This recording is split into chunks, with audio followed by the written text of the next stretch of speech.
So it's been a while, hasn't it? Let's talk about it.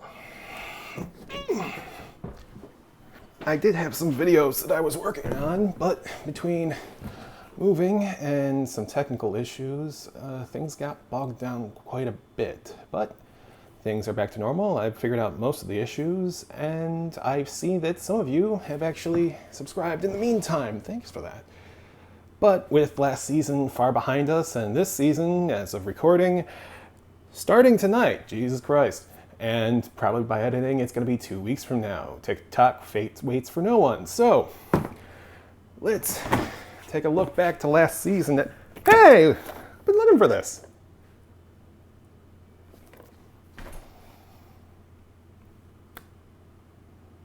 Let's do this. Boris Godunov is the first in the stream series with the original of Mussorgsky's opera. This is the second time Godunov was performed in the series, but the first time in this version, though both do star the amazing Renee Papa. This was a reasonable choice to open as the Met's first major production after quarantine, as the original version, which doesn't have the later composed Polish act featuring the false Dmitri, runs about 2¼ hours without breaks. Combined with mask and vaccine policies, it was a cautionary selection that worked pretty well. Renee, of course, was excellent, but I unfortunately don't remember much of anything beyond him. I remember him doing well in some major chorus moments, but that was unfortunately about it. Also, this one scene feels like art imitating life. Seriously, I can't be the only one to think that. Right? This also won't be the last production to be performed sans intermission, but we'll get to that in a little bit because we have back-to-back new operas to do. Woo! Fire Shut Up in My Bones was next, and notable for being the first opera composed by a black composer in the Met's history. To sum up what I said before, this was a long time coming. Feels like a monumental moment mixed with a twinge of embarrassment for having to wait this long to get here. I have something coming up talking more about this, but overall, while minorities have had major moments at the Met, there are times where it feels few and far between, and even non-existent in some areas. It's a complicated matter that requires more than 30 seconds in a video, and I'll try to get to it sooner than I did to this opera's review. And again, this opera made me feel uncomfortable, but not necessarily in a bad way. It's more about content making me uncomfortable, which is probably the intent. Nothing wrong with that. Art should make you feel emotions, even if it's a negative emotion. The opera was very good, but I wouldn't be mad if I never saw it again. Continuing, Eurydice was the second new opera of the year, and another noteworthy debut as well. While it isn't the first with a woman writing the libretto, it is the latest in a small but hopefully growing number of operas. Again, another mixed bag situation the Met needs to work on. Moving on. Let's put that over there.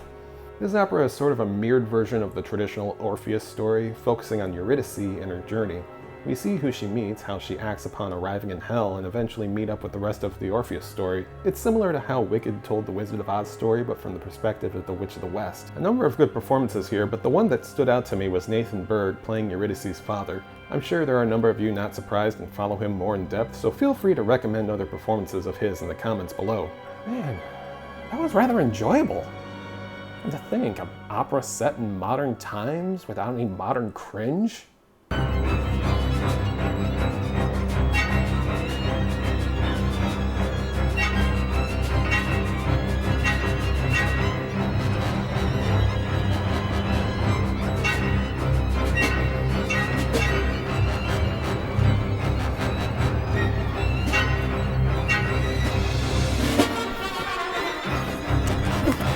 Cinderella.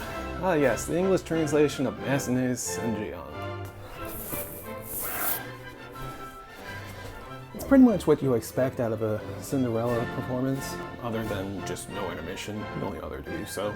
I mean, what can I really say? It's Cinderella. It's one of those things that's kind of hard to mess up. I'm not saying it doesn't take skill. Also, I feel I need to address something since I've seen some comments on other channels about how mezzo shouldn't be in this particular role. So, I'll get into this later, but pretty much my philosophy is, if you can perform the role at a high level, it really doesn't matter what your actual range is. Also, thank you Jessica Pratt for bringing the sass to your godmother role. Alright, some meat and potatoes! Rigoletto in the Weimar Republic! I love it. Queen Kelsey is great, Rosa Fiolo is great, Peter Bacciawa always looks like he's having a great time, and the setting and design just worked for me. The original video I did on this performance, not so much. In it, I said that Pyotr should look at retiring from the role and the Met needing to find someone new to be the Duke. However, I was never satisfied in how I presented it. The clips I used weren't really good in highlighting what I was getting at. I remember there was a Met radio performance at the start of the run where Pyotr just absolutely missed the high note at the end of the Act 3 aria. And unfortunately, I can't find it anywhere because they didn't put it up online. I wonder why. Anyway, if you have trouble hitting the money note, perhaps someone else should be getting the money to do it. The point still stands, even if the point wasn't made properly. There's nothing in here. Arguments I made against Strauss for Ariadne off Naxos, however, have not changed. I still find his music to be good, but oftentimes searching for an ending. No matter how many times I watch this production, that remains the same. I will adjust one argument though, and that is for Isabel Leonard. In the last video, I said that she was good, but not as good as other people when it came to her performances. What I forgot was that she is only just a little bit older than me, which means she's just getting into the prime of her career. And may also explain why I find her previous performances to be good, but not as good as others. After all, as long as you take care of your voice, this is a medium where you can get better with age. There's also Brenda Ray, who I understand isn't a favorite of many. While I don't have any full opinion on her yet, there are 2 points I feel need to be highlighted. Number 1, given that she has performed 3 times on video in the last 2 full seasons, as well as having been an artist in residence in Frankfurt for almost a decade, and been a part of a Grammy-winning performance, people clearly see something in her, so I'm at least willing to give her a chance. And 2, and this is important for our health climate right now, availability is an asset. It's an underrated asset in all parts of life, whether it's a job, dating, shopping, streaming. If you're not available for one reason or another, then people move on. And I know that sounds like a backhanded compliment, but I ain't knocking the hustle. She got hired, she performed, she got paid. Opinions may vary on performance. Also, thanks for recommending 4 Last Songs. Who'd have thunk a guy I thought had trouble finding the end would create a marvelous piece at his own end? And now we get to the 2 longest times we were at the theater. First, Verdi's epic Don Carlos. And yeah, this is the first time the French version was performed at the Met, but it doesn't matter what language it was in because I probably would have liked it anyways. Yes, I can dislike something in general and still give props to it at the same time. It is possible, people. In this case, the set design was inspiring to see. The performers were on point, and Verdi always had a way with a melody. Again, my issue with this opera was the story, not everything else. I still think this is an opera in need of a new focal point, but overall,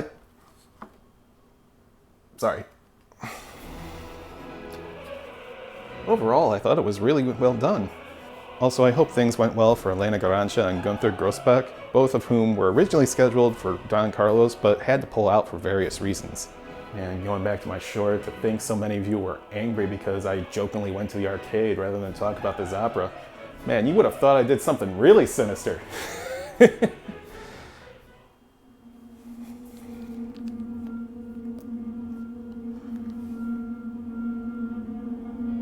Remove London Bridge. Yes, sir, she's already gone. What do you mean she's gone already? Then we have Turandot, which has a long production, but more for Zeffirelli's set design than Puccini's content. Switching from first to second acts takes about as long as any of the acts in the opera. There was also some controversy in this presentation. Originally, Anna Netrebko was supposed to play the titular princess, but she was removed in place of Ludmila Monastyrska. While those in Don Carlos left for undisclosed personal reasons, Anna being replaced was very public for one reason: Russia's invasion of Ukraine. For her part, Anna could at least read the room in the beginning, voluntarily stepping back from some performances. However, her removal from this opera seems to be more administrative than anything that she did. Or perhaps lack of what she did, as her removal was more about not denouncing the war and Putin's actions than anything else combined. It's probably more complicated than people want to give it credit. I'll probably talk about it in a future video. As for the performance itself, it was Turandot. I already have issues that are deep-rooted in this opera. And unlike Don Carlos, nothing really stood out performance-wise. Well, except Erminella Jeho, who was wonderful as Liu.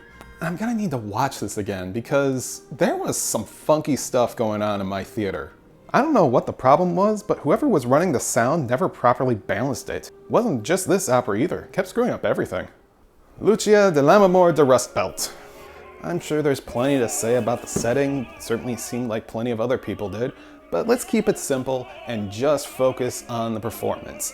And I just gotta say, I loved Nadine Sierra's performance as Lucia. She was very good. Her mad scene could have gone a little bit further, but it was well done for what it was.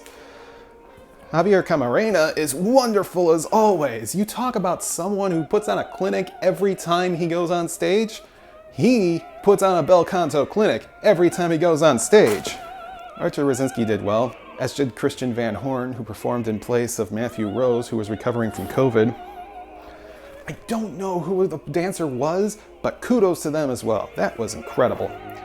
Overall, it's a mixed bag with wonderful performances, but I feel like the setting is going to be the thing that people remember it by. I mean, it is quite a shock to go from medieval Scotland to downtrodden Detroit. You're not Detroit. You're just Toledo. Finally, we have Hamlet, the latest adaptation of Shakespeare's classic tragedy. If you're familiar enough with the medium, you know there have been other adaptations, including one by Ambrose Thomas that the Met performed in 2010. However, this version seems to miss the point of the story, having Hamlet near cleanly get his revenge and even surviving. Do they not know the point of the story? It's not about him getting his revenge, it's about all the people that get hurt in him getting his revenge. Missing that point isn't just stupid, it completely changes the entire point of the play. That upset me the first time I read that. I'm furious over it. You know what? I'm not furious. I am shocked. Shocked! That an adaptation can take so many liberties with its source material. So do you want me to do something about that opera you're doing in the 2020 protests? You can just keep it right there. I'll come get it. So yeah, Brett Dean's take is much more faithful to the source, but perhaps it's not more entertaining. I'll be honest, I fell asleep mid-opera and woke up right as Polonius died. Not a good sign. I don't know if I stayed awake through Act 2 from the caffeine, entertainment, or sheer will to not fall asleep again. Which is unfortunate because I really did like Alan Clayton as Hamlet, as well as David Butt Phillip as Laertes. I guess the question is, do you want your adaptations to be more entertaining or more accurate? Something to think about. Hey, while you're at it, go get a haircut. You look like a bum.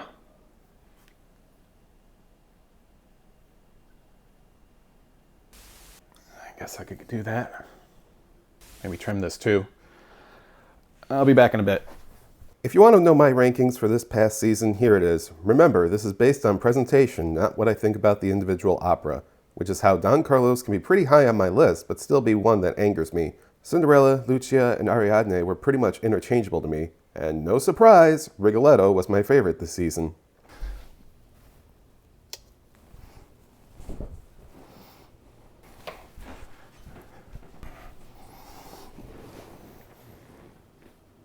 Okay, that doesn't look too bad. Overall, this was a live season that felt fairly safe. Just look at the first 4 operas. All 4 were under 3 hours, including breaks, 2 of which had no intermissions. They also had generally minimal set designs, and in one case, a chorus far from the stage deep in the basement of the Met. After the new year, run times extended a bit, but were generally reasonable, the only exceptions being the epic Don Carlos and the extravagant Turandot. There were a few more complex set designs, but nothing Zeffirelli-esque, save, of course, for Turandot, again. And with COVID going nowhere, all opera houses should take notice of the trends. Current numbers seem to be holding steady, but it's possible with new variants that we could see another rise in cases similar to last year, right as flu season gets underway. The silver lining, if this holds up, is that we should have more of an idea of how to plan for future seasons. Have your shorter productions early on during peak flu-vid season, and bring in extended productions later on as it wanes, save for any out-of-season flare-ups. And yes, I have seen that there are operas that go 3.5 to 4 hours at the beginning of the season. including the currently running Idomeneo, Peter Grimes, and Lady Macbeth of Mitsansk. I'm sure Peter Gelb is feeling pretty good after last year saw only minimal issue with the virus, but I warn you, Peter, just because you succeeded once doesn't mean you'll always succeed. We've made great strides in understanding SARS-CoV-2, and not every year needs to be like last year. But I'd be more cautious in planning my season until we have better ways of treating this virus. And I think that's about it. Time to move on to the next season, and for me to make more videos.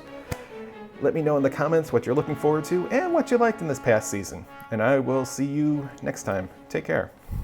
Okay. So what are we starting off on this casting one? Okay, the headline thing isn't too bad, but maybe I could start off with the whole Mary Ann Anderson thing. 1955, Ulrika in Imbalo and Mashara. That was the fortune teller, wasn't it? Okay, so something along the lines of, in 1955, the Metropolitan Opera made history by signing Mary Ann Anderson to perform as Ulrika in Imbalo and Mashara, the first black performer to feature in a principal role. And once we get past the Anderson thing, we can always come back and round to the whole looking at and seeing, hey, it's Fire Shut Up My Bones. About time. We got all the data right here. I mean, we can always adjust what we're saying as we keep going along. All right. Still looking good? All right. Metropolitan Minority Opportunities. Take one, 3, 2, 1.